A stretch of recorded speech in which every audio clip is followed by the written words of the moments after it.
Okay, here we go. Okay.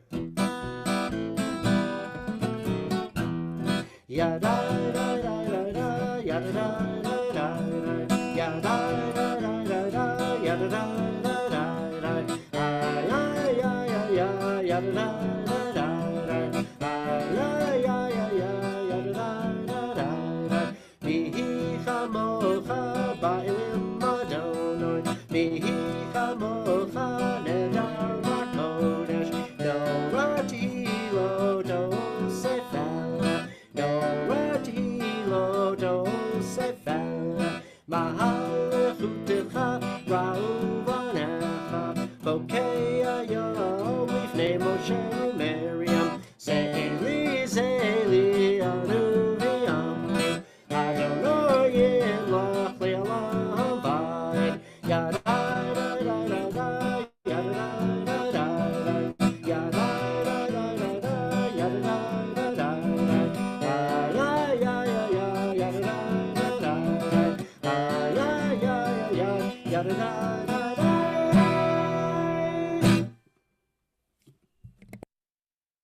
Welcome, Cynthia. Cynthia's here. We see you in Cynthia. lights. Can you hear me? Yes, we can Yes. hear you. All right, we're all set. I'm in business. So anyway, I missed you all last week. There were 3 of you missing. This little thing that we call the Torah Study. And I'm going to tell you, it was the quietest episode we've ever done. Are you trying to tell us that we're loudmouths? No, I'm not. It was just a little lower energy. Dr. Michael wasn't here. How many of us were Ruthie here wasn't last week? And Myrna wasn't here. We had a trifecta of 3 missing Torah studiers. We only had like 6 last week, didn't we? Yeah, we did. We had Dr. Ed. I don't know where Dr. Ed is. Dr. Ed, you No, he had sent an email. I think he thought that he replied to all. Oh. But it only came to me, I think. All right. Well, Dr. Ed did give us another scientific angle on the killing the firstborn plague. He gave us another whole science lesson. So that was really good. That was really, really good. And so I suggest you go to our YouTube channel anytime you have 45 minutes or so. It was a really good study last week. But anyway, it was actually a very, very good study last week, although we did miss our people. We missed everybody. Yeah. And Alba's always around in the background doing what she does. She's like doing this and that. In the eyes. Anyway, Cynthia, do you want to get us started tonight with Sure. Exodus? Now, when Pharaoh let the people go, God did not lead them by way of the land of the Philistines, although it was nearer, for God said, the people may have a change of heart, and when they see war, and return to Egypt. So God led the people round about by way of the wilderness at the Sea of Reeds. Now the Israelites went up armed out of the land of Egypt, and Moses took with him the bones of Joseph, who had exacted an oath from the children of Israel, saying, God will be sure to take notice of you, then you shall carry up my bones from here with you. They set out from Sukkot and encamped at Etham at the edge of the wilderness. The Eternal went before them in a pillar of cloud by day to guide them along the way, and in a pillar of fire by night to give them light, that they might travel day and night, to give them light that they, the pillar of cloud by day and the pillar of fire by night did not depart from before the people. So Michael, I have a question. You know, here's something that the Bible has that from a historical point of view is not correct. The Philistines were not there at that time. Where's that? Where's the okay, where it says, you know, at the very beginning. Oh, the Philistines. Okay, by way of the land of the Philistines. But the fact of the matter is the Philistines were not there at that time. Who was it? The Canaanites. Well, the Canaanites were there, but not the Philistines. By the way of the land of the Philistines. And I have a question. Okay. This is the first time I have seen in a biblical form the Sea of Reeds. Usually we see the Red Sea, and I know they said it was the Sea of Reeds. So this is a more modern interpretation, isn't it? Yeah, more correct. Yeah. Yam Suf means the Sea of Reeds. Right. But But didn't you grow up saying the Red Sea? No, because I was in Cuba. And you said it in Spanish. I said it in Spanish. Braha, how do you say the Sea of Reeds in Spanish? Tell everybody. I don't know Spanish. Braca does though. Braha, are you there? Yeah, she's here. I think she's Okay, still but muted. she may be muted. She's still No, muted. wait, can you hear me now? Yes, Yes. Yes, we can hear you now. Okay. Of course, we said it in Spanish, El Mar Rojo. El Mar Rojo, that's correct. No, Mom. Right, okay, so I'm looking up what you said about, About the Philistines? that's how I read my Torah. Yeah. Ooh. Okay, well, in any case, let's keep on going. No, wait a minute. I thought that she was saying that it, well, I don't know if Bracha was saying the Red Sea or the Sea of Reeds, translating it into English. What did she actually say? Okay, well. She said Okay, Lamar Rojo. Mar Rojo. M-A-R. Mar Right. means sea. Yeah, Rojo. that is red. R-O-J-O means red. Like, for example, so. But is it the Red Sea or the Dead Sea? Or the Sea of... No, the Dead Sea will The Dead be Sea is Mar- completely different no. than I the know, Red I Sea. didn't... Wait. The Dead Sea will be Mar Muerto. Mar Muerto. But, so wait a minute, so is That's she saying the Red Sea or the Sea of Reeds? But in Cuba, Spanish. it used to be the Red Sea, Mm-hmm. And not so the Sea of Reeds. Yeah, because this is the first time I think I've seen it interpreted that way in a text. Well, it's because Mike is up to date. That's why. So Michael, did you write this? No, I didn't. I just I think this I was have some information here. what is it? I have What is some it, Braca? information related to what was asked. Okay, Okay, so here in the Spanish, Mar Suf, Rojo o Mediterráneo, either red or Mediterranean in Spanish. Mhm. but not the Sea of Reeds, the Red Sea. Yeah, the Red Sea. Okay, that's Right, it's the Red Sea. That's how I grew up with it. Oh, that's what I thought. that's interesting. Yeah, Mike but is somewhere along the line, I heard that it really was called the Sea of Reeds. I don't know Yes. why it was called the Red Sea, but I was told that it was. Okay, That was a Mike- misinterpretation. Michael, before we go to the next page, in your Commentary. in the little commentaries in the bottom, is there anything about the Philistines? Yeah, land of the Philistines. Okay, it says it right here, number 17. Generally believed to be an anachronism written from a later perspective, since the Philistines appear to have reached Canaan only after the Israelites had settled. The direct route would have led along the coast toward today's El Arish and then to Gaza. So that's goes in line with Dr. Michael. Once again, he's correct. He's done it again. And what about this part about Joseph? I'm like, of course, you know, I'm a big fan of Joseph. So when they start talking about Joseph, I get all excited. Joseph, Moses took the bones of Joseph. So do you remember how old Joseph's bones were at this point in time in history?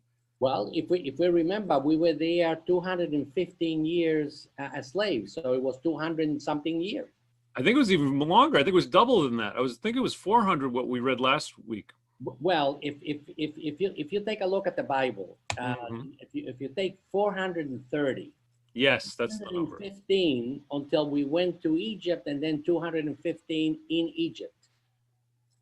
So it's 430 is Canaan and Egypt. Canaan and Egypt. Yeah, in other words, from the time of Abraham until we left Egypt. So if you have from Abraham to Jacob, if you have, since you like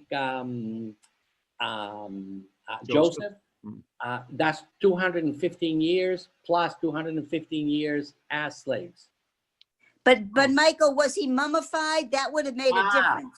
Okay, that's the other thing. Even That's though the the other Bible question, says right. the bones, guaranteed, given the fact that he was in Egypt and he Yeah. was in a high status in Egypt, Guaranteed, he was mummified. That's what I said. That's what I said. Yeah. Yep.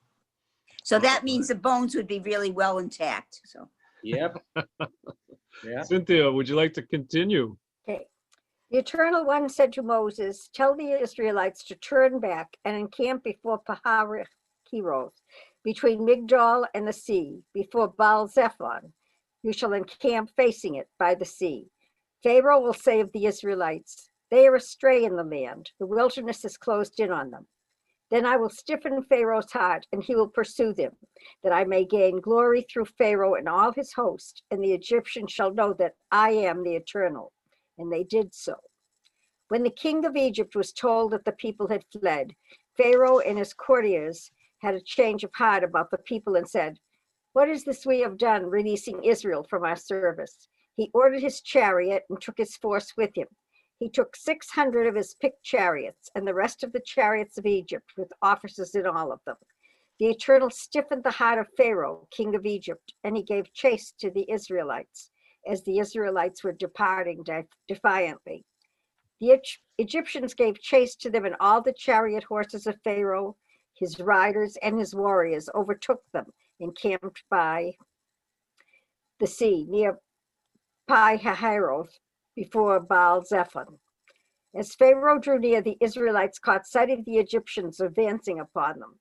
Greatly frightened, the Israelites cried out to the Eternal, and they said to Moses, what is for want of... So was it, I'm sorry, I screwed that up. Was it for want of? Okay, let me find Graves. it. Yeah. graves. Let me find it now. Let's see. Graves in Egypt that you brought us to die in the wilderness? What have you done to us, taking us out of Egypt? Is this not the very thing we told you in Egypt, saying, let us be and we will serve the Egyptians, for it is better for us to serve the Egyptians than to die in the wilderness. But Moses said to the people, have no fear, stand by and witness the deliverance which the Eternal will work for you today. For the Egyptians whom you see today, you will never see again. The Eternal will battle for you. You hold your peace. Then the Eternal One said to Moses, why do you cry out to me? Tell the Israelites to go forward. And you lift up your rod and hold out your arm over the sea and split it, so that the Israelites may march into the sea on dry ground. Okay. You gotta move. Okay. And I will stiffen the hearts of the Egyptians so that they go in after them. And I will gain glory through Pharaoh and all his warriors, his chariots and his riders. Let the Egyptians know that I am the Eternal, when I gain glory through Pharaoh, his chariots and his riders. The angel of God, who had been going ahead of the Israelite army. Now, Okay, hang on one second, Cynthia. Yeah, if we can stop for just 1 second. This is now the second time that God has told Moses to take the rod and do something with it. The first one is when he said, touch the waters of the Nile, and that's when it turned to blood. Oh. And now God is telling Moses, touch the Sea of Reeds, and then we're going to see that the waters parted. So this is the second time this happened. Right, and last week I think we were talking about Charlton Heston, right? In the movie, The 10 Commandments, or was it 2 weeks ago? I think it was 2 weeks ago. What was it called? Was it The 10 Commandments? Yeah. Or the movie, yeah, The 10 Commandments. 10 Commandments, and that was the big like. Yeah, that's it's funny because I fell asleep at the switch there because I'm trying to think, like, sometimes it's hard for me to decipher, is Moses talking or is it the Eternal, our God, talking? It's like it's pretty clear from the text who's talking, but sometimes when I don't catch it right away, I'm like, I wonder. But isn't it great that the Israelites are complaining right off the bat? It just makes the story so human. It makes it so entertaining, because now you have this group of people who are completely scared to death. They're on one side. You got the Egyptians, it most likely has got to be the most powerful army in the world coming after them, and in front of them is what? an ocean. Oh my God. What an incredible sight. It must have been hair raising, you know? Anyway, where were we again? This is so much fun. The angel of God. The angel of God. 19. What number am I at now? 19. Okay. The angel of God, who had going ahead of the Israelite army, now moved and followed behind them. And the pillar of cloud shifted from in front of them and took up a place behind them. And it came between the army of the Egyptians and the army of Israel. Thus there was the cloud with the darkness, and it cast a spell upon the night, so that the one could not come near the other all through the night. Then Moses held out his arm over the sea, and the Eternal drove back the sea with a strong east wind all that night, and turned the sea into dry ground. The waters were split, and the Israelites went into the sea on dry ground, the waters forming a wall for them on their right and on their left. The Egyptians came and pursued after them into the sea, all of Pharaoh's horses, chariots, and riders. At the morning watch, the Eternal looked down upon the Egyptian army from a pillar of fire and cloud, and threw the Egyptian army into panic. God locked the wheels of their chariots so that they moved forward with difficulty. And the Egyptians said, "Let us flee from the Israelites, for the Eternal is fighting for them against Egypt." Then the Eternal One said to Moses, "Hold out your arm over the sea, that the waters may come back upon the Egyptians and upon their chariots and upon their riders."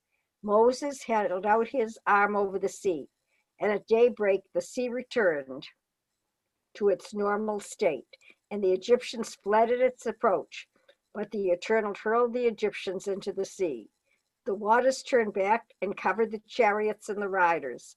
Pharaoh's entire army that followed them into the sea, not one of them remained. But the Israelites had marched through the sea on dry ground, the waters forming a wall for them on their right and on their left. Thus the Eternal delivered Israel that day from the Egyptians. Israel saw the Egyptians dead on the shore of the sea. And when Israel saw the wondrous power which the Eternal had wielded against the Egyptians, the people feared the Eternal. They had faith in the Eternal and in God's servant Moses.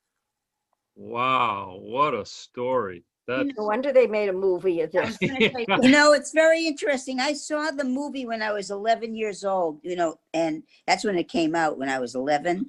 And I have to tell you, even though I know everybody says, "Oh, it was so Hollywood," it was the most effective movie of my life when I saw that. I remember that so vividly, you know. So wow. it made an effect on me as a kid. my son watches it every year, has done I it do for years. too. I do too. I love watching it every He said year. as soon as he finds out when it's on and where, you know, he will watch it. It's usually on near Pesach time. Right, that's right. Yeah, But yeah. he felt that this was probably the most dramatic Yeah. rendition of what Yeah, and a lot of people criticized, you know, that it was too Hollywood, and some people said, "Oh, it was, you know, not exactly what the Bible is." But I'm going to tell you, I thought it was very well done, and I thank, you know, Mr. Cecile DeMille for doing such a great job. He did a Cecil great B. job. DeMille. Yeah. Yeah, it was Cecile amazing. DeMille did it. Yeah, Well, it was. and he's reading it. His voice is very tonarous. It comes out beautifully. Yeah, I think that for me, you know, I was obviously much younger when it first came out. That was the prelude to Passover, and then, you know, the rest. I mean, this was so livable. We Yeah. actually felt we were there, and yeah, I have never forgotten it. yeah. That was. I used to tell people when I was young that was the most powerful picture I ever saw. Don't you have it? Do you say it? Then automatically it comes into your mind. My mind. I can see all those scenes. I can see Oh yeah. parting, and I can see those poor horses dying with the chariot. Oh, Yeah, you want to hear something funny? When I used to share, of course, the story with my children, and my oldest daughter used to say, "I can understand the Egyptians dying, but why the horses?" That's She always said exactly to what I herself, was going to she say. was I felt always the same. upset that the horses. I felt had bad to for the horses too. die. My daughter never liked the part that the horses had to die. Peter must have gone crazy back at the time, right? oh, right. Yeah, exactly. And they couldn't put up that disclaimer, no horses were hurt in the making of the Yeah. film, most likely. Most likely, there was probably some hurt horses at the end of that movie. No, but today, you know, Well, they, do you really think I thought maybe it was all done in like, computerized. I didn't think they Well, really today, horses. They they were didn't have computers then. no, they weren't computerizing then. But today, you never know who's real and who isn't.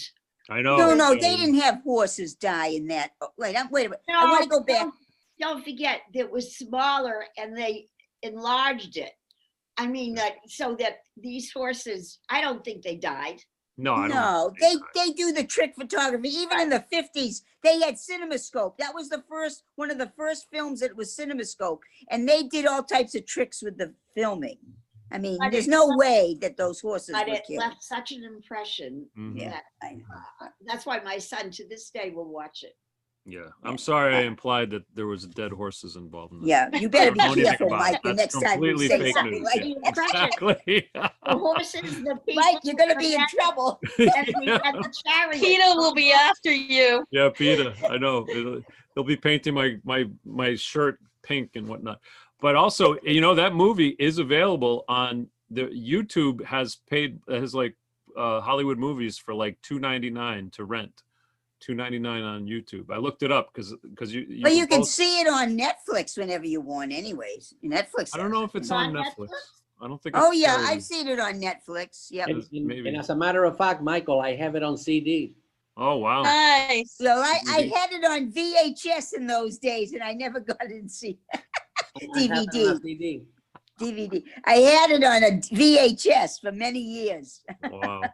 And Someone then- told me, I have never That's why. noticed it. Oh, excuse. Someone told me I was never able to view it, but they said if you look at Dathan, Edward G. Robinson, in one of the scenes, you can see his watch. Oh. Oh, I Yeah, there were know some mistakes, I'm sure. Yeah. So you'll have to take a closer look. I have That's Although he funny. was they were probably ahead of his time. That's Yeah, all. Oh, that's- I used to love to watch Edward G. Robinson because he was so wicked in it. He was saying, why did we ever come back from the Egypt? He was And terrific. wasn't I he loved this. perfect as Dathan. I mean, he was an instigator. He was Oh, I loved it. He was so always good. thinking to feather his own nest.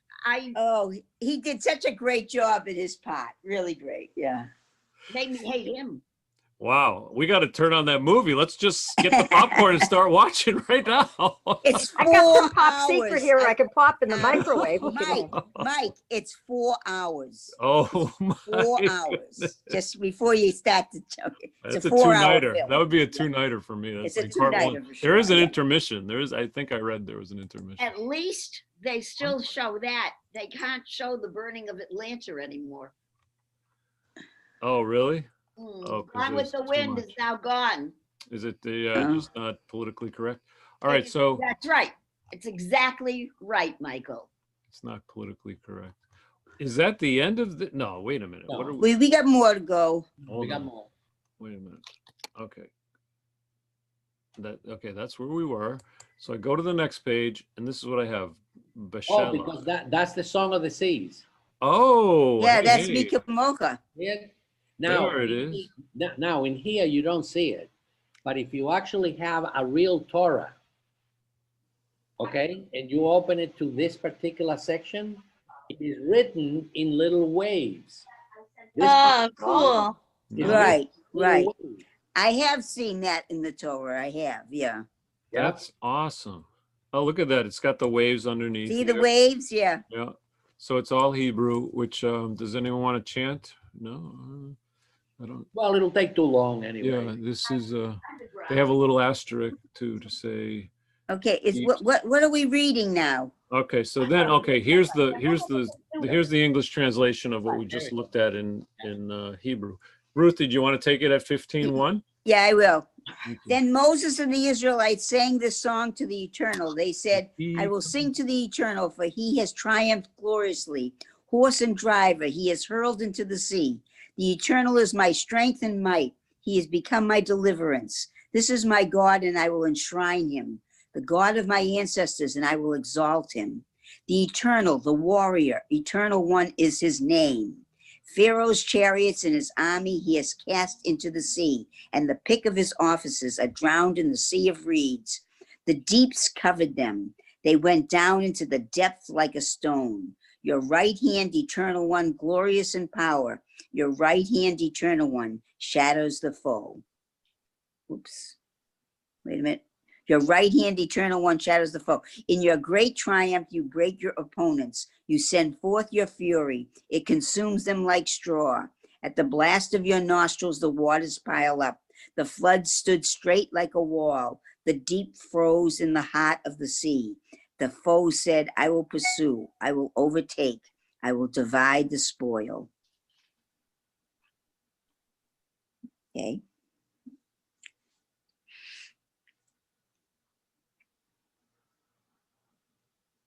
Oh, right here. Yes. My desire shall have its fill of them. I will bear my sword. My hand shall subdue them. You made your wind blow. The sea covered them. They sank like lead in the majestic waters. Who is like you, eternal one, among the celestials? Who is like you, majestic in holiness, awesome in splendor, working wonders? You put out your right hand, the earth swallowed them. In your love, you lead the people. You redeemed in your strength. You guide them to your holy abode. The peoples hear, they tremble. Agony grips the dwellers in Philistia. Now are the clans of Edom dismayed. The tribes of Moab, trembling grips them. All the dwellers in Canaan are aghast. Okay, Ruth, if you hold on for a second. Yep. Who is like you, or Torah? That's Chamochah. That's the Chamochah. Oh, yeah. There's a Chamochah right there. Yeah, right. That's awesome. That is so awesome. Yeah. Can I just look at that in Hebrew for a minute? There it is, right here. Yeah, Chamochah. Yep, that's right. Chamochah, right there. Ba'alim Adonai. There it is right there. There it is. Wow, fantastic. It's As amazing. a matter of fact, Gary, could you sing for us, Chamochah? After we're gonna get I another said, version. yeah, I'll do the other version afterwards. the other I could do version, another right. version.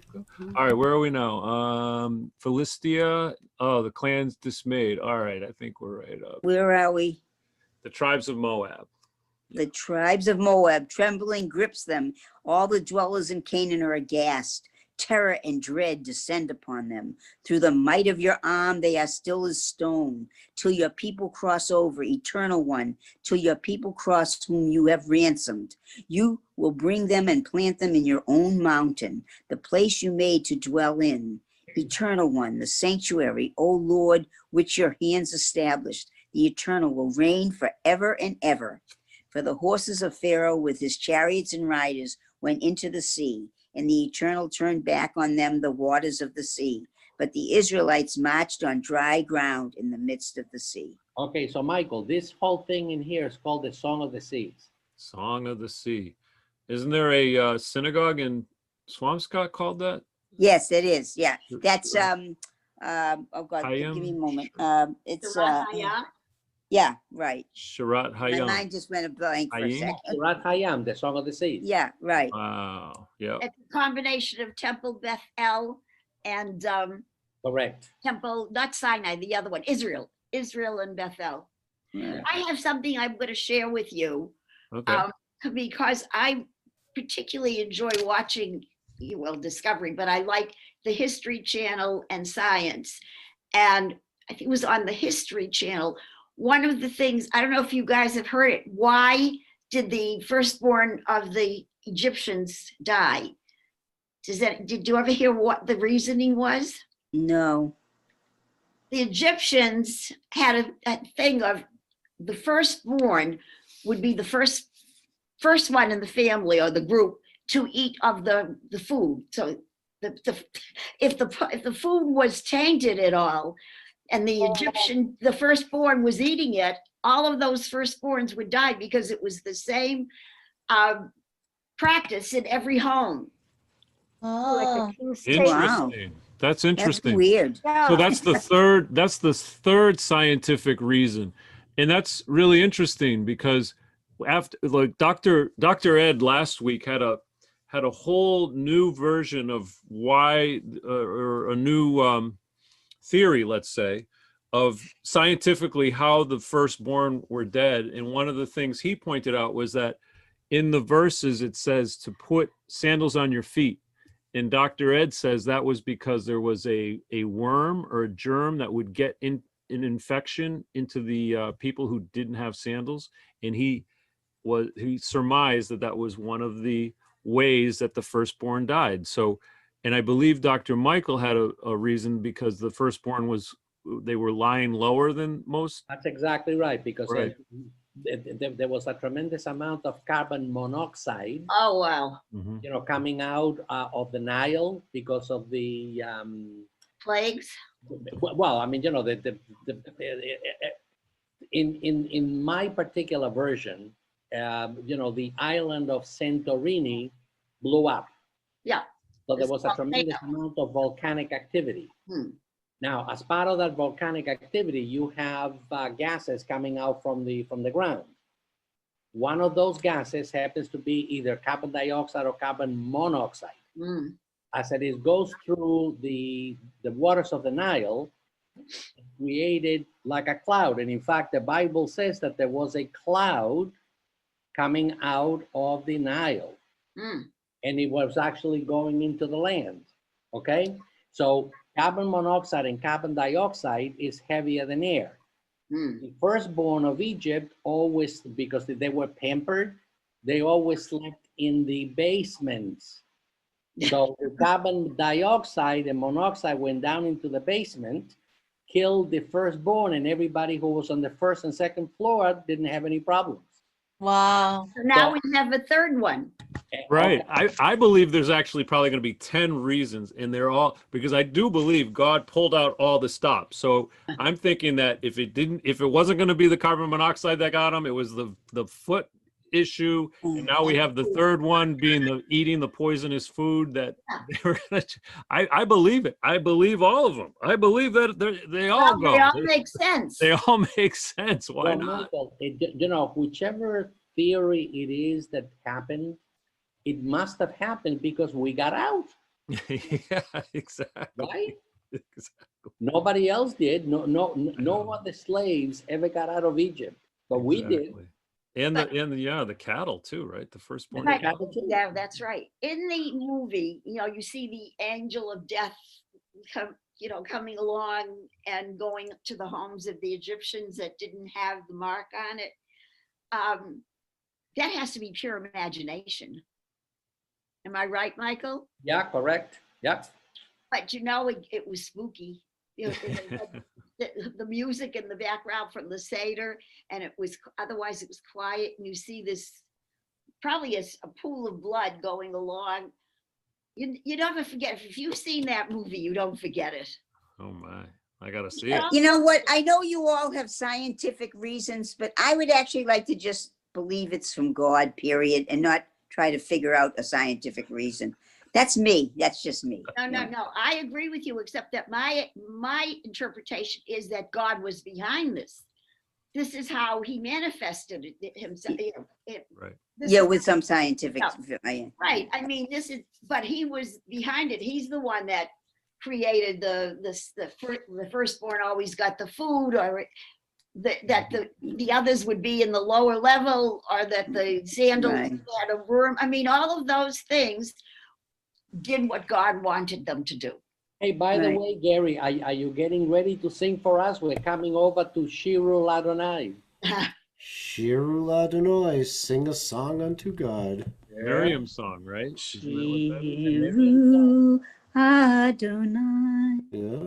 That's awesome. Who wants to read now? How about Myrna? Do you want to try? So if you could tell me where we left off. 20 at the top. Oh, then Miriam. Yep. Then Miriam the prophet, Aaron's sister, picked up a hand drum, and all the women went out after her and danced with hand drums. And Miriam chanted for them, "Sing to the Eternal, for he has triumphed gloriously. Horse and driver he has hurled into the sea." Then Moses caused Israel to set out from the Sea of Reeds. They went on into the wilderness of Shur. They traveled 3 days in the wilderness and found no water. They came to Marah, but they could not drink the water of Marah because it was bitter.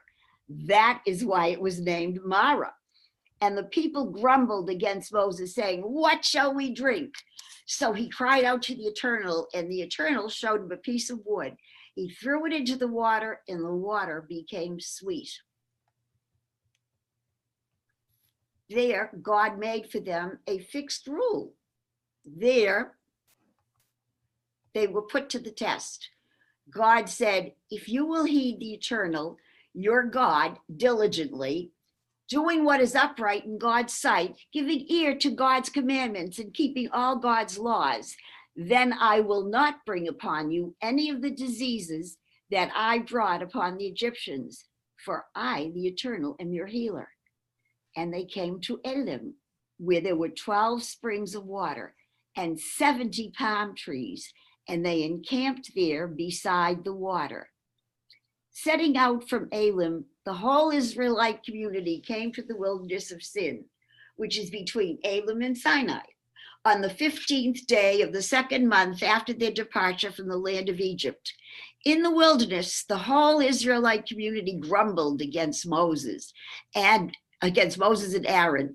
The Israelites said to them, "If only we had died by the hand of the Eternal in the land of Egypt, when we sat by the flesh pots, when we ate our fill of bread. For you have brought us out into this wilderness to starve this whole congregation to death." And the Eternal One said to Moses, "I will rain down bread for you from the sky, and the people shall go out and gather each day that day's portion, that I may thus test them to see whether they will follow my instructions or not. But on the 6th day, when they apportion what they have brought in, it shall prove to be double the amount they gather each day." So Moses and Aaron said to all the Israelites, "By evening you shall know it was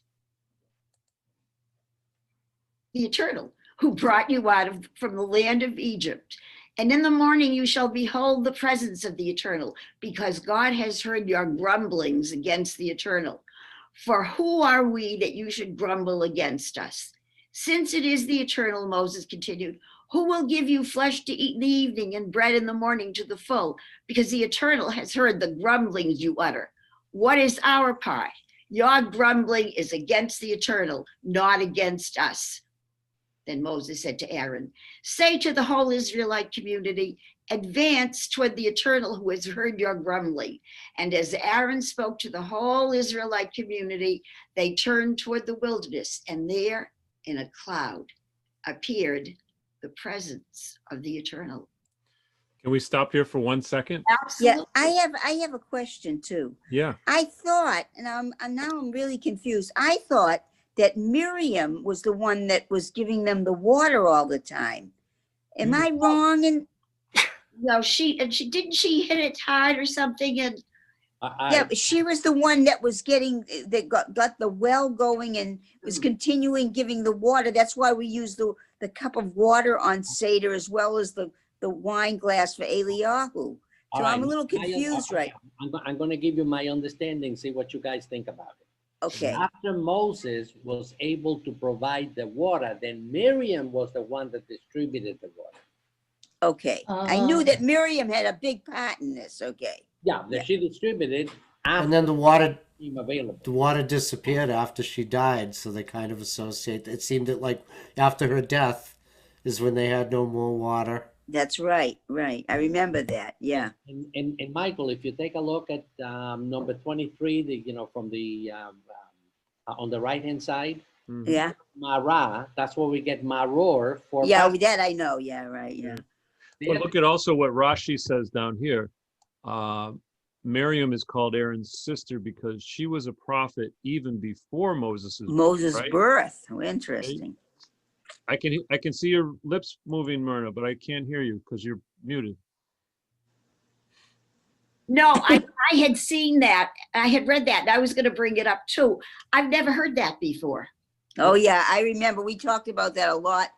Since in the modern age they do the Miriam water. When I was a kid, they didn't, but now they always use the cup of water for Miriam at the Pesetas, where they didn't do it when I was a little kid. You know, that's interesting too. Of course, we had to know that Miriam was born before Moses because she's the one that watched. That's what I'm guessing. Yeah. The reeds. Wait Yeah, to see who picked him up. When Moses was in the basket, and she wanted to make sure Yeah. that the Pharaoh's daughter got that's right. Moses. Wow, that's amazing. So she was a prophet even before Moses' birth. Yeah. I don't think I ever heard. Did Miriam ever get married? I don't think so. I don't know. I don't remember. It doesn't say so in the Bible, but Yeah. You never know. Doesn't say So Yeah. too bad. What a waste. listen, some people don't, some people are happy not being No, but married. think of the brilliant children that she could have had. Pass You on. don't know, there are brilliant people that have stupid children. That's And vice true, though. versa. That's true. Nothing's guaranteed in life. Thank That's for goodness. sure. So, what about this though? I was wondering, Gary, is this the first time we see like a kind of a nod to Shabbat when God says He's going to rain down 6 days, and then on the 6th day you're going to have double, so you can take a break? It is it. I think that is interesting that you hear that, but because I think that is like the first time that because they hadn't gotten the They didn't get the words of the Shabbat yet. yeah, but it's probably but you got to think about this though, that whatever was in the Torah was already was happening for so long before it was written down. Yeah. So whether they had it yet or not, God was even telling them then that you should only be working 6 days. And plus the idea of the test to see, because they were told that each person would get only what they need and that anything left over would spoil and that there would be more the next day. But they had to have faith that there would be more the next day because what guarantee did they have? They didn't know that. So would somebody try to hoard more for themselves? Because they were afraid they might not get it the next day. So that's what God says. Where's the Hebrew word? I can't find it in here.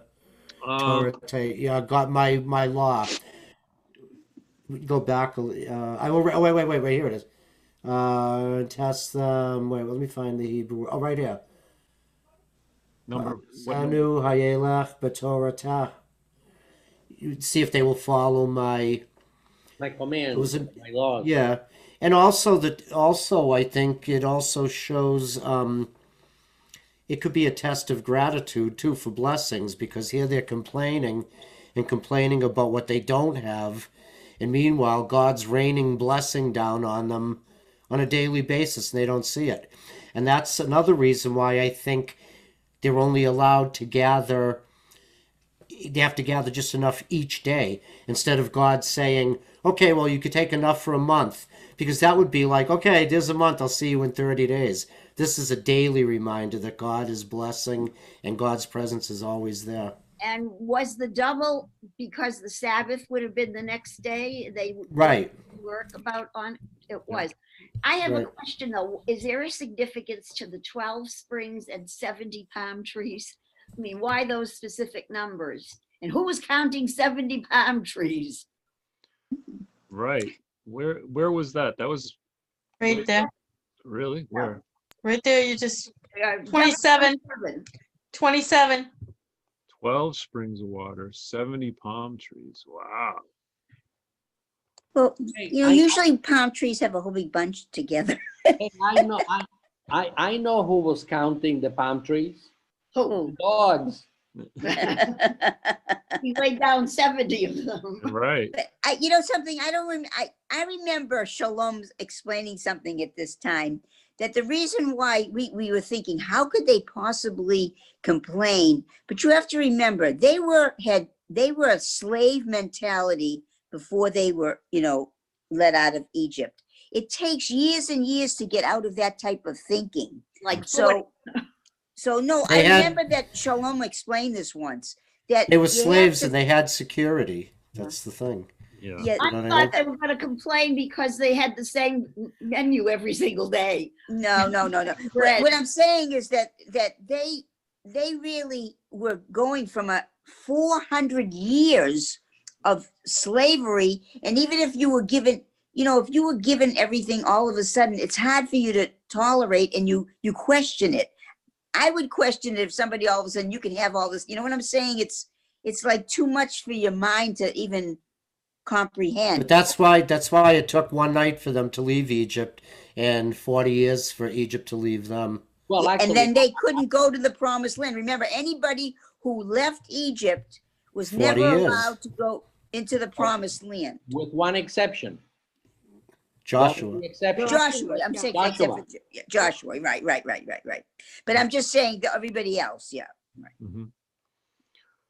Hey, you know, Michael, we gotta be very precise in this group, you know. Yeah, I know. It's true.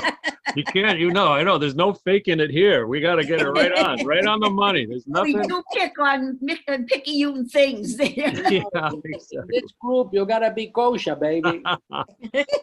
Do you want to pick it up, Racha, at number 11? Yes, the Eternal One spoke to Moses. I have heard the grumbling of the Israelites. Speak to them and say, by evening you shall eat flesh, and in the morning you shall have your fill of bread, and you shall know that I, the Eternal, am your God. In the evening, quail appeared and covered the camp. In the morning, there was a fall of dew about the camp. When the fall of dew lifted, there over the surface of the wilderness lay a fine and flaky substance, as fine as frost on the ground. When the Israelites saw it, they said to one another, what is it? For they did not know what it was. And Moses said to them, that is the bread which the Eternal has given you to eat. This is what the Eternal has commanded. Each household shall gather as much as it requires to eat, an omer to a person, for as many as you as there are. Each household shall fetch according to those in its tent. The Israelites did so, some gathering much, some little. But when they measured it by the omer, anyone who had gathered much had no excess, and anyone who had gathered little had no deficiency. Each household had gathered as much as it needed to eat. And Moses said to them, let no one leave any of it over until morning. But they paid no attention to Moses. Some of them left of it until morning, and it became infested with maggots and stank. And Moses was angry with them. So they gathered it every morning as much as each one needed to eat. For when the sun grew hot, it would melt. On the sixth day, they gathered double the amount of food, 2 omers for each. And when all the chieftains of the community came and told Moses, he said to them, this is what the Eternal meant. Tomorrow is a day of rest, a holy Sabbath of the Eternal. Bake what you would bake and boil what you would boil, and all that is left put aside to be kept until morning. So they put it aside until morning, as Moses had ordered, and it did not turn foul. And there were no maggots in it. Then Moses said, eat it today, for today is the Sabbath of the Eternal. You will not find it today on the plain. 6 days you shall gather it. On the 7th day, the Sabbath, there will be none. Yet some of the people went out on the 7th day to gather, but they found nothing. And the Eternal One said to Moses, how long will you all refuse to obey my commandments and my teachings? Mark that it is the Eternal who, having given you this Sabbath, therefore gives you 2 days' food on the 6th day. Let everyone remain in place. Let no one leave the vicinity on the 7th day. So the people remained inactive on the 7th day. The house of Israel named it manna. It was like coriander seed, white, and it tasted like wafers in honey. Moses said, good. this is what the Eternal has commanded. Let 1 omer of it be kept throughout the ages, in order that they may see the bread that I fed you in the wilderness when I brought you out from the land of Egypt. And Moses said to Aaron, take a jar, put 1 omer of manna in it, and place it before the Eternal to be kept throughout the ages. As the Eternal had commanded Moses, Aaron placed it before the pact to be kept, and the Israelites ate manna 40 years until they came to a settled land. They ate the manna until they came to the border of the land of Canaan. The omer is a tenth of an ephah. Wow. Isn't that amazing? What a story. Yeah. What an But what's amazing is that there was no way that they could have survived in the desert if it wasn't for all that. Think about it. How could you survive in the desert for 40 years if you didn't have that food? I know. They'd have to eat all their lamb. They would have to eat every last bit Yeah, of- and even then, I don't think they'd have enough left. You know, it was No. just not enough. No, And it's that's the most, surprising to yeah. me Go ahead. that for Passover, we have matzah because it was supposed to be like the unleavened bread and like manna in the wilderness. I'm surprised nobody picked up that bit with the manna with the honey on it. What was the whole thing on it? They had. I've read that before. The honey wafer Really? tasted like. Oh Yeah. yeah, I've had not. seen it. Yeah. I was going to say somebody they blew it commercially. It would have been a very interesting little snacky. Mm. Of course, I can't see making fried matzah out of it, but it's an interesting. This Passover, I may try this. Hmm. Remember, it wasn't Passover for 40 years. I was- know that, but we got the story of the plagues and everything else, and the Exodus from Egypt. Yeah, but not the 40 years in the desert. You see, that's My the grandmother used to. Oh, I'm sorry. Yeah. What, you I was gonna say my grandmother used to make mun cookies with the. Yeah, the seeds in my them. grandmother made mun cookies too. Yeah, that's. I Mun like- cookies were very popular. Yeah. I like the mun cookies. I did not like the mun on in bread. They had what? It wasn't bread either. There was Purim. The Yeah, mun- you're talking about Hamantashen. You're talking about the Hamantashen. Yeah, yeah. that's why I said Purim. My husband liked it. I hated it, Well, it doesn't matter. Some people like it. You're funny. but I made a terrific prunes with lemon juice filling. Oh, that was good that you filled the thing with. Wow. But they say the count, don't we have like Omer? They count the Omer after count Passover the so Omer. many days to, Yep. Till Shavuot, to 49 days. The Shavuot. That's the Yeah. 49 days of Shavuot until Shavuot. It was From like the Pesach to Shavuot. 39th day of the counting of the Omer. Then the 40th day, years ago, we didn't do that with our other rabbis in Danvers, in Peabody. This was kind of new to me. It started with Kozowski, I believe. yeah, Yeah, doesn't it? And the- Wasn't it with yeah, Kozowski? I think so. I Yeah. think you're right. And the 33rd day is Lag BaOmer. Right. Black Omer, right. How big is an omer? Don't know. I used to think it was like a piece of wheat or something. I didn't I even know thought what an it was. Omer was a day. I Something thought to an do with Omer was a harvest. day. I thought it was wheat too. No, it was a measure. It's amazing. It's what? Yeah, but it's a measure of wheat, isn't it? Or wasn't it? It's a measure of anything that is solid, Oh. in powdery form. Mhm. In powdery form? Yeah, because manna was powder. No, but I always had this interpretation of people getting the Omer from the harvest and bringing it and each day. Well, the harvest, in other words, you bring a measure of it. That's what it means. It's a measure. Yeah. But wait. But if you say that's a measure, I also thought when we count the Omer, it's a day. So how do you get? In that particular case, we're talking about days. So it Yeah. has several meanings. Okay. No, but they say this is like the 33rd day of the counting of the Omer. And it doesn't really tell you what Omer is. But I thought we're getting into the harvest festival. Michael, in the at the bottom, is there anything about what the Omer is? No, I was looking for that, and so I'm warming up the Google machine to see what the counting of the omer. Wait a minute. I have a book that explains everything. Hold on a second. I went to get the Holy Scriptures, but It may have been in the previous page, Michael, Oh, okay. Let me at see. the bottom, maybe. Okay. Let me give it a shot.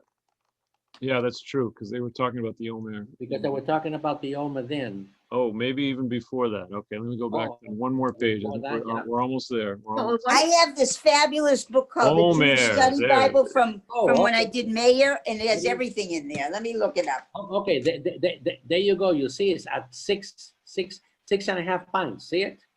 Explained in verse 36. Yeah, Oh, wait a minute, where are you? right at the bottom of the screen here, like in What's it this say? area. Oh, Omer explained verse. Oh, something of 1/10 barley. Oh, 1/10 of an ephah. What's an ephah? Well, we Six don't. and a half pints. So Yes. So, 3.5 no, liters. you know, it's like you get a recipe and it tells you add 6 cups of water or something like that. Okay, and there you go with the wheat. It's a sheaf of the harvest was to be brought to the temple on the day after the Right, Sabbath. there you go. The rabbis ruled that such an offering would be made on the second day of Pesach. Oh, It and should be of barley. Ah, With this, we have to go down again. With this offering, the time of counting 49 days until the Shavuot begins, and the whole period is therefore known as The counting of the Omer. Sefirat Sefirat HaOmer. HaOmer. Omer counting time. So were they bringing in a sheaf of wheat, one Omer every day for 49 days? Is that what that means? Probably. I don't know. They found they had great. Okay. Exactly one Omer. That's It's a sheep. Michael, when you go to rabbinical school, you'll come back and you'll tell us. I couldn't even find it in this big book. what I envisioned and what they're saying does not, that we're way off. Yeah. No, but I think you're right though, because it talks about, okay, so it is what Dr. Michael was saying. It does mean a measurement of something solid. So 6.5 pints. It could be long and lean, or it could be short and stout, right? Yeah. Yeah, and it also, when you talk about the Omer for the days between Pesach and Shavuos, it could mean that that's the measurement of a day. Ah. Mhm. See, Mhm. that's another thought. Another thought. Yeah, absolutely. Yeah, Absolutely. so What? it's a measurement. That's a good way to put it. Well, we know that, but I had envisioned these sheaves of wheat coming every day for 49 days and growing in size. Might, yeah, It's a nice thought. absolutely. Everything's interpreted differently. That's right. Never actually witnessed what an Omer was. This was my interpretation. Yeah, everything is by interpretation. So Everything's Annie, how interpreted. about if you pick up at 17:1? How you feeling? Okay. Good. From the wilderness of sin, the whole Israelite community continued by stages as the Eternal would command. They encamped at Rafidim. Rephidim, and there was no water for the people to drink. The people quarreled with Moses. "Give us water to drink," they said. And Moses replied to them, "Why do you quarrel with me? Why do you try the Eternal?" But the people thirsted there for water, and the people grumbled against Moses and said, "Why did you bring us up from Egypt to kill us and our children and livestock with thirst?" Moses cried out to the Eternal, saying, "What shall I do with this people? Before long they will be stoning me." Then the Eternal One said to Moses, "Pass before the people, take with you some of the elders of Israel, and take along the rod with which you struck the Nile and set out. It will be standing there before you on the rock at Oreb. Strike the rock, and water will issue from it, and the people will drink." And Moses did so on the night of the elders of Israel, in the sight, of the elders of Israel. The place was named Massah and Meribah, because the Israelites. I'm sorry, my bad. Okay. The Israelites quarreled, right, Where are you? on the top. Quarreled, and because they tried the Eternal, saying, "Is it the Eternal is the eternal present among us or not? Amelak came and fought with Israel at Rephidim. Moses said to Joshua, pick some troops for us and go out and do battle with Amalek. Tomorrow I will station myself on the top of the hill with the rod of God in my hand.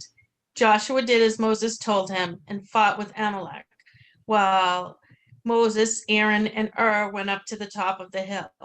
Then, whenever Moses held up his hand, Israel prevailed. But whenever he let down his hand, Amalek prevailed. But Moses' hands grew heavy, so they took a stone and put it under him, and he sat on it, while Aaron and one on each side, supported his hands. Thus his hands remained steady until the sun set, and Joshua overwhelmed the people of Amalek with the sword. Okay, so Michael, who was Amalek? Amalek is a king. Was the king of somebody's Edom? Was it Edom? Yep, Was Edom. Ammonites? Oh, Edom. Yeah, well, that's where the word Ammonites come from. Ammonites. Oh, Amalek. And we meet him again too, doesn't he? Isn't he the one that tells? Yeah, later on you'll meet him again. Yeah. To curse the It's a bad Israelites? tribe.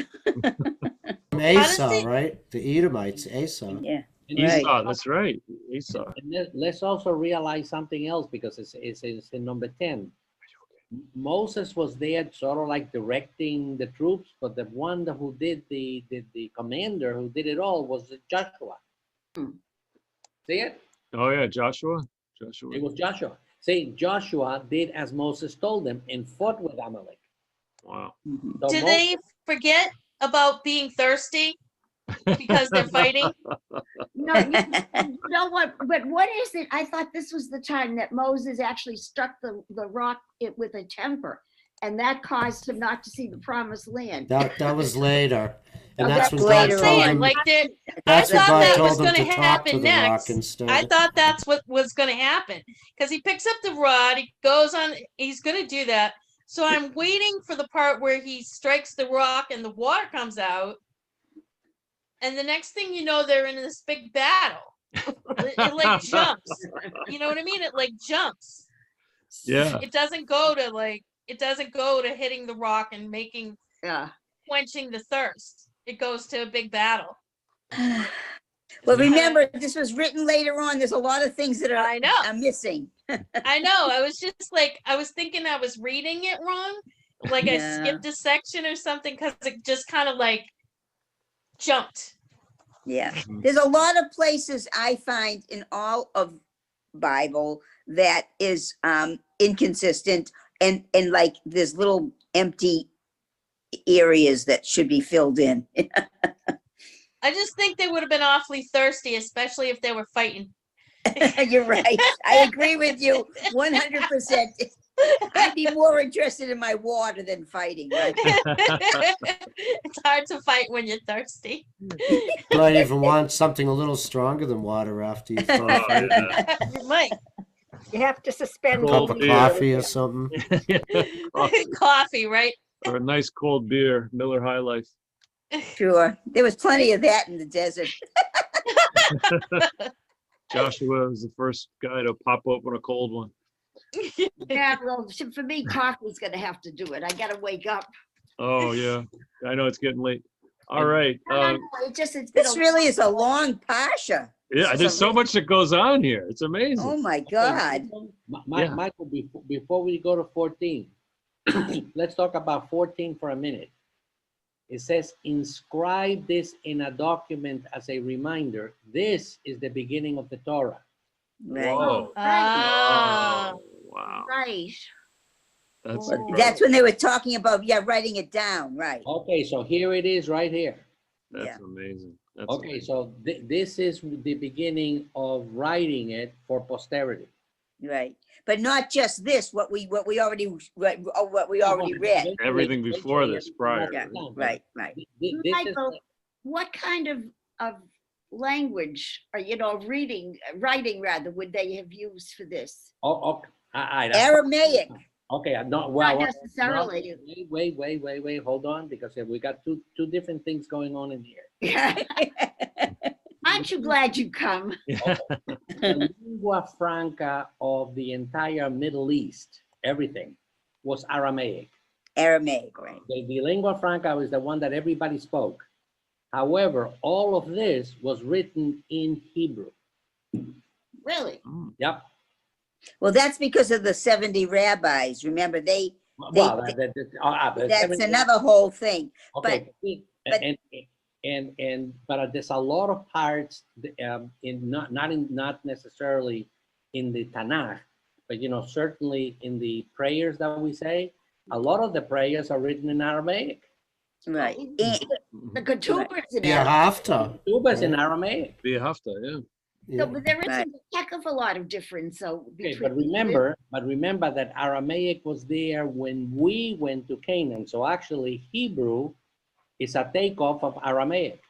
Right. That's true.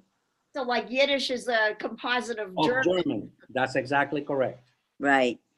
I have also heard, have you heard this too, Gary, that the world was created out of the Hebrew alphabet? That the actual Not. physical It's matter? like that God. It's that God needed language, like because the third verse and God said, "Let there be light." Yeah. Yeah. That's the word in the Torah, and God said, Said. "Let there be light." So it's meaning that God needed language Needed to language. create. Yeah. Fascinating. I have to share something with you. We talk about language and writing. A few weeks ago, my brother called me and he said to me, his children, they're adults now, but they were going through some stuff and they found my brother's autograph book. And of course, they showed me a picture of how I was like 7 or something. And you know how you wrote, you took the whole page up with just your name? Took 2 pages for me to write this. Then my brother called me and he said to me, he said, I had Bobby write in my autograph book. Did she study Hebrew? I said, the women in the shtetl in Russia didn't go, they didn't study Hebrew. It's Yiddish. He said, no, she wrote her name and it looks like Hebrew with all the It's the same writing. but it was Yiddish. Yeah, but Yiddish is the but same. still they But use the Yiddish is the same is the same Right. language Yeah, but written as Hebrew. the Yiddish that she wrote would have been, they would have had vowels. Like my father-in-law always read the forward. Yeah, but what you're not listening to me. I'm saying that Yiddish is written in Hebrew. Right. That's the With so the it, So with Hebrew letters, is that what you're Yeah, saying? with Hebrew Ruth? letters is what I'm saying. Okay, I think Yeah. you I'm forgot sorry, the with Hebrew Hebrew letters. letters, yeah. The letter part was missing. Okay, I know what you're trying to say, but it was just great. Okay. It's getting late. I'm punched up right Michael, I think that everybody knows this thing in here, but just to make sure, when we're talking about Hebrew and Aramaic, Kol Nidre is 100% Aramaic. Right. now. I forgot about that. That's interesting. There's a lot of things that are Aramaic, not just the Kaddish and not just that, but there's a lot of things. Yeah. The tuba. I think it's really cool that Moses needs help, to help Joshua. I think, he has to sit down. He has to sit on the rock. Okay. They have to help him hold his hands up. It's like, it's not just Moses is like so strong and he's always doing everything, but even Moses needs help.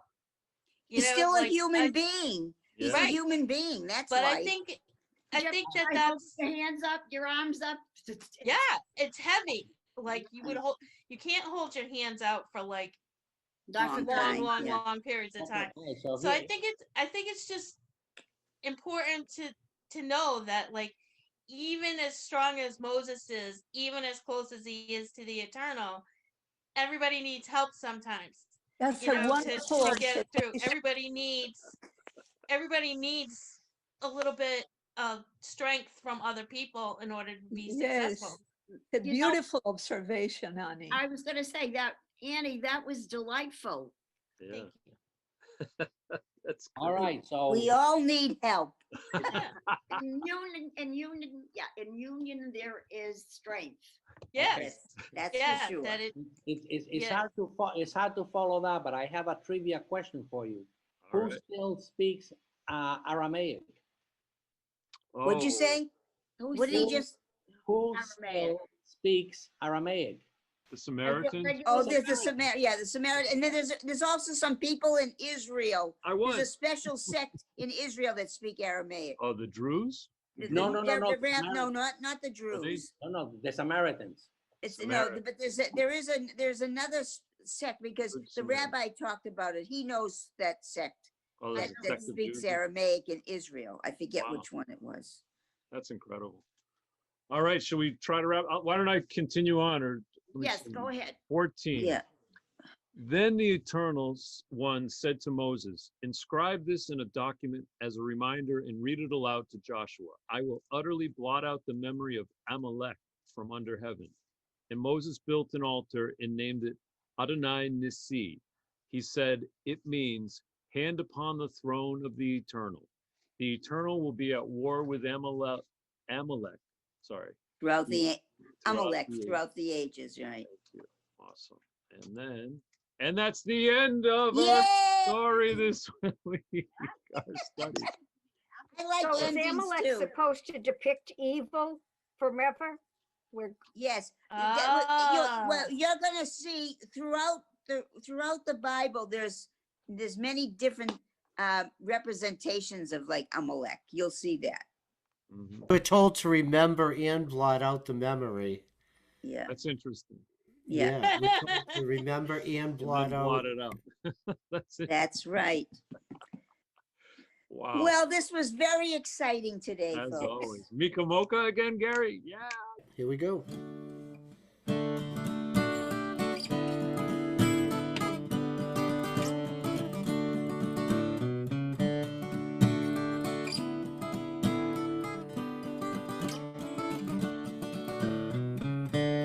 Mi chamocha ba'elim Adonai. Mi chamocha nedar b'kodesh norah. Tehilot osef elah. Norah tehilot osef elah. Malchutecha ra'um onecha. Bokei hayom lifnei Moshe u'Miriam. Seili anu v'amru. Seili anu v'amru. Adonai yimlo le'olam va'ed. Da da da da da da da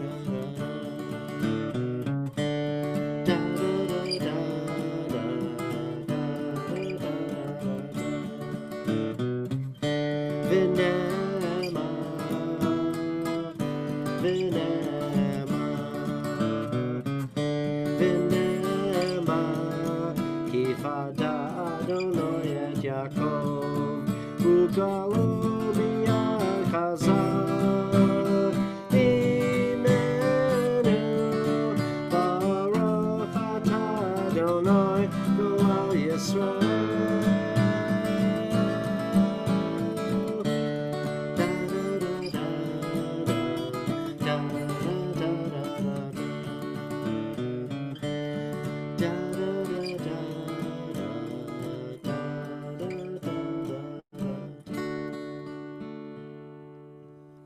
Well, Mike, That you should have go the off. Saturday. Very nice, Gary. Thank you. Lovely. Thank So you.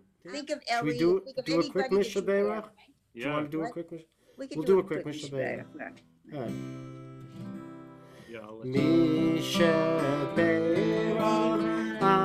avotenu mekor habracha limotenu. May the source of strength, who bless the ones before us, help us find the courage to make our lives a blessing, and let us say Amen. Mishabera imotenu mekor habracha liavotenu. For those in need of healing, with refuah shlema, to renew our body, to renew our spirit, and let us say, Amen.